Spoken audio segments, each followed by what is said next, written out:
হরে কৃষ্ণ। শ্রীমদ্ ভগবদ্ গীতার অষ্টাদশ এবং অন্তিম অধ্যায় মুখ্য যোগ শ্রবণ করুন।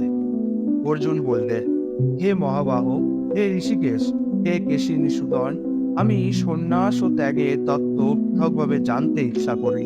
পরমেশ্বর ভগবান বললেন, পণ্ডিতগণ কাম্য কর্মসমূহের ত্যাগকে সন্ন্যাস বলে জানেন এবং বিচক্ষণ ব্যক্তিগণ সমস্ত কর্মফল ত্যাগকে ত্যাগ বলে থাকেন। এক শ্রেণীর মনীষীগণ বলেন যে কর্ম দোষযুক্ত, সেই হেতু তা পরিত্যাজ্য। অপর এক শ্রেণীর পণ্ডিত যজ্ঞ, দান, তপস্যা প্রভৃতি কর্মকে অত্যাজ্য বলে সিদ্ধান্ত করেছেন। হে ভরতসত্ত্ব, ত্যাগ সম্বন্ধে আমার নিশ্চয় সিদ্ধান্ত শ্রবণ করো। হে পুরুষ ব্যাঘ্র, শাস্ত্রে ত্যাগ ও 3 প্রকার বলে কৃত হয়েছে। যজ্ঞ, দান ও তপস্যা ত্যায্য নয়, তা অবশ্যই করা কর্তব্য। যজ্ঞ, দান ও তপস্যা মনীষীদের পর্যন্ত পবিত্র করে।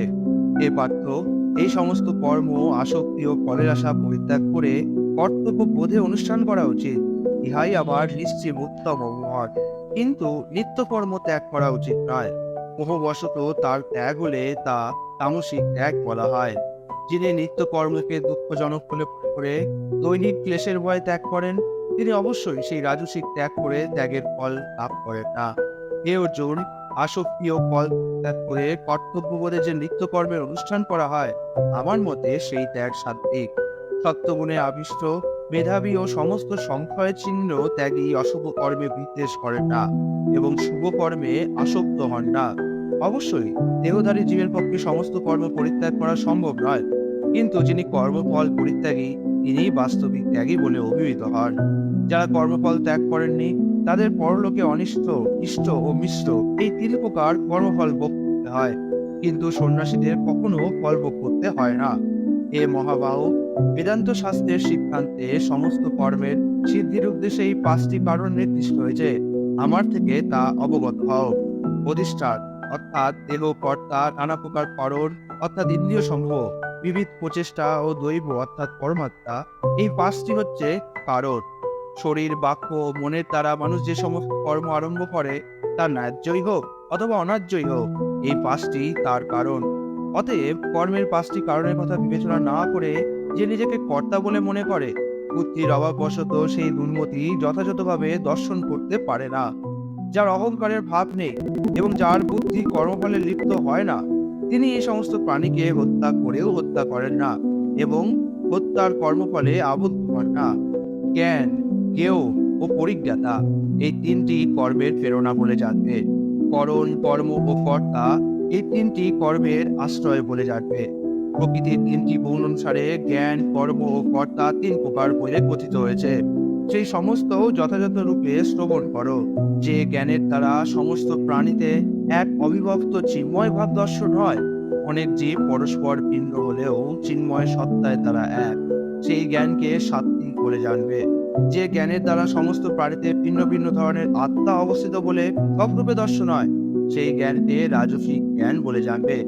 আর যে জ্ঞানের দ্বারা প্রকৃত তত্ত্ব অবগত না হয়ে কোনো একটি বিশেষ কার্যে পরিপূর্ণের ন্যায় আসক্তির উদয় হয়, সেই তুচ্ছ জ্ঞানকে তামসিক জ্ঞান বলে জানবে। ফলের কামনা শূন্য ও আসক্তি রহিত হয়ে রাগ ও দেশ বর্জন পূর্বক যে নিত্যকর্ম অনুষ্ঠিত হয় তাকে সাত্ত্বিক কর্ম বলা হয়। কিন্তু ফলের আকাঙ্ক্ষাযুক্ত ও অহংকার যুক্ত হয়ে বহু কষ্টসাধ্য করে যে কর্মের অনুষ্ঠান করা হয়, সেই কর্ম রাজসিক কর্ম বলে অভিহিত হয়। ভাবী বন্ধন, ধর্ম জ্ঞানাদির ক্ষয়, হিংসা এবং নিজ সামর্থ্যের পরিণতির কথা বিবেচনা না করে মোহবশত যে কর্ম অনুষ্ঠিত হয়, তাকে তামসিক কর্ম বলা হয়। সমস্ত জড় আসক্তি থেকে মুক্ত, অহংকার শূন্য, ধৃতি ও উৎসাহ সমন্বিত এবং সিদ্ধি ও অসিদ্ধিতে নির্বিকার এরূপ কর্তাকেই সাত্ত্বিক বলা হয়। কর্মাসক্ত, কর্মফলে আকাঙ্ক্ষী, লোভী, হিংসাপ্রিয়, অসুচি, অর্শ ও শোকযুক্ত যে কর্তা, সে রাজসিক কর্তা বলে কথিত হয়। অনুচিত কার্যপ্রিয়, জড় চেষ্টাযুক্ত, অনম্র, সৎ, অন্যের অবমাননাকারী, অলস, বিষাদযুক্ত ও দীর্ঘসূত্রী যে কর্তা, তাকে তামসিক কর্তা বলা হয়। হে ধনঞ্জয়, জড়া প্রকৃতির দ্বিগুণ অনুসারে বুদ্ধির ও নীতির যে ত্রিবিধ ভেদ আছে, তা আমি বিস্তারিতভাবে ও পৃথকভাবে বলছি, তুমি শ্রবণ করো। এ পার্থ, যে বুদ্ধির দ্বারা প্রকৃতি ও নিবৃত্তি, কার্য ও অকার্য, ভয় ও অভয়, বন্ধন ও মুক্তি এই সকলের পার্থক্য জানতে পারা যায়, সেই বুদ্ধি বুদ্ধি সাত্ত্বিকী। যে বুদ্ধির দ্বারা ধর্ম অধর্ম কার্য অকার্য আদি পার্থক্য অসম্যক রূপে জানতে পারা যায়, সেই বুদ্ধি রাজসিক। এ পার্থ, যে বুদ্ধি অধর্মকে ধর্ম এবং সমস্ত বস্তুকে বিপরীত বলে মনে করে, তমসাগ্র সেই বুদ্ধি তামসিকী। এ পার্থ, অব্যভিচারিণী নীতি যোগ অভ্যাস দ্বারা মন প্রাণ ও ইন্দ্রিয়ের ক্রিয়া সকলকে ধারণ করে, সেই নীতি সাত্ত্বিকী। এ অর্জুন, এ পার্থ, যে নীতি ফলাকাঙ্ক্ষার সহিত ধর্ম অর্থ ও কামকে ধারণ করে, সেই নীতি রাজসিক বলে জানবে। এ পার্থ, যে নীতি স্বপ্ন ভয় শোক বিষাদ মদ আদিকে ত্যাগ করে না, সেই বুদ্ধি না থেকে তামসিক নীতি। হে ভরস্বর, এখন তুমি আমার কাছে ত্রিবিধ সুখের বিষয় শ্রবণ করো। বদ্ধজীব পুনঃ পুনঃ অভ্যাসের দ্বারা সেই সুখে রমণ করে এবং যার দ্বারা সমস্ত সুখের অন্ত লাভ করে। যে সুখ প্রথমে বিষের মতো কিন্তু পরিণামে অমৃত তুল্য এবং আত্মনিষ্ঠ বুদ্ধির নির্মলতা থেকে জ্ঞাত, সেই সুখকে সাত্ত্বিক বলে কথিত হয়। বিষয় ও ইন্দ্রিয়ের সংযোগের ফলে যে সুখ প্রথমে অমৃতের মতো লাগে এবং পরিণামে বিষের মতো অনুভূত হয়, সেই সুখকে রাজসিক বলে জানবে। যে সুখ প্রথমে ও শেষে আত্মার মোহজনক এবং যা নিদ্রা আলস্য ও প্রমাদ থেকে উৎপন্ন হয়, তা তামসিক সুখ বলে কথিত হয়। এই পৃথিবীতে মানুষদের মধ্যে অথবা স্বর্গে দেবতাদের মধ্যে এমন কোনো প্রাণীর অস্তিত্ব নেই যে প্রকৃতিজাত এই গুণ থেকে মুক্ত। হে পরন্তপ, সমাজজাত গুণ অনুসারে ব্রাহ্মণ ক্ষত্রিয় বৈশ্য ও শূদ্রদের কর্মসমূহ বিভক্ত হয়েছে। সম দম তপ শৌচ শান্তি সরলতা জ্ঞান বিজ্ঞান ও আস্তিক্য, এগুলি ব্রাহ্মণদের স্বভাবজাত কর্ম।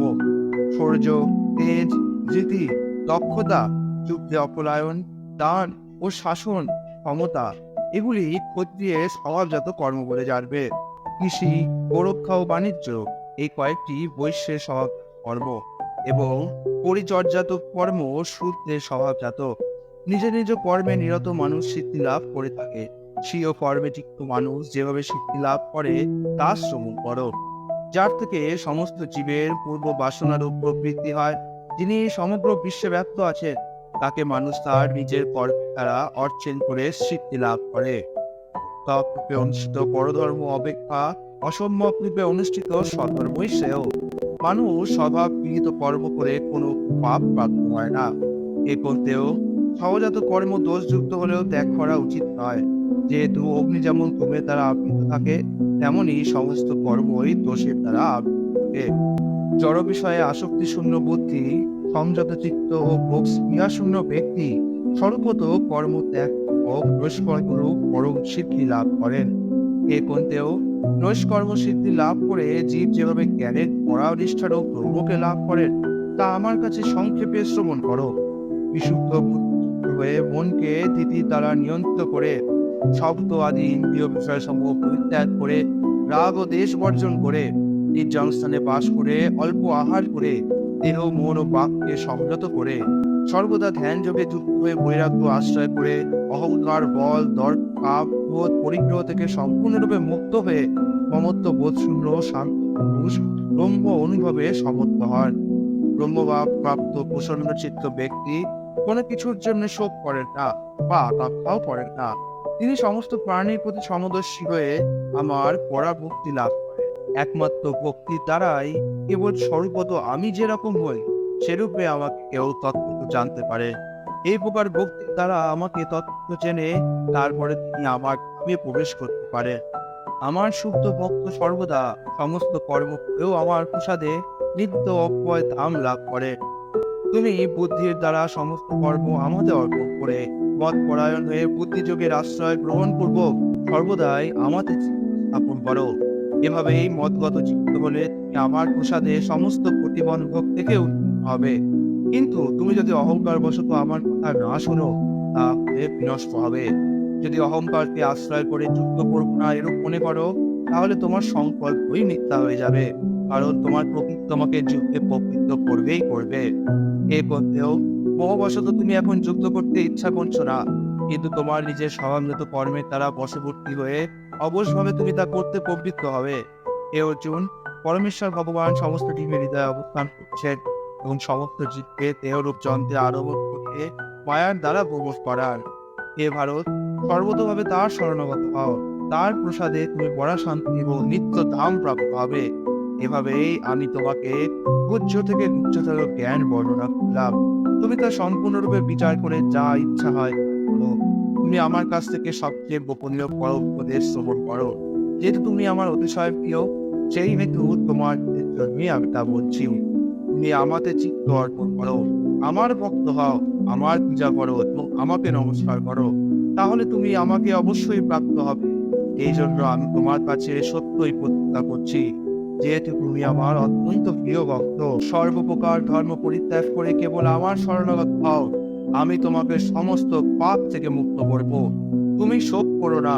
যারা সংযমহীন, অভক্ত, পরিচর্যাহীন এবং আমার প্রতি দেশভাবাপন্ন, তাদেরকে কখনোই গোপনীয় জ্ঞান বলা উচিত নয়। যিনি আমার ভক্তদের মধ্যে এই পরম গোপনীয় বাক্য উপদেশ করেন, তিনি অবশ্যই পরাভক্তি লাভ করে নিঃসংশয়ে আমার কাছে ফিরে আসবেন। এই পৃথিবীতে মানুষদের মধ্যে তার থেকে অধিক প্রিয়কারী আমার কেউ নেই এবং তার থেকে অন্য কেউ আমার প্রিয়তর হবেও না। আর যিনি আমাদের উভয়ের এই পবিত্র কথোপকথন অধ্যয়ন করবেন, তার সেই জ্ঞান চক্রের দ্বারা আমি তৃপ্ত হব, এই আমার অভিমত। শ্রদ্ধাবান ও অসহারহিত যে মানুষ গীতা শ্রবণ করেন, তিনিও পাপ মুক্ত হয়ে পূর্ণ কর্মকারীদের শুভ লোক সমূহ লাভ করে।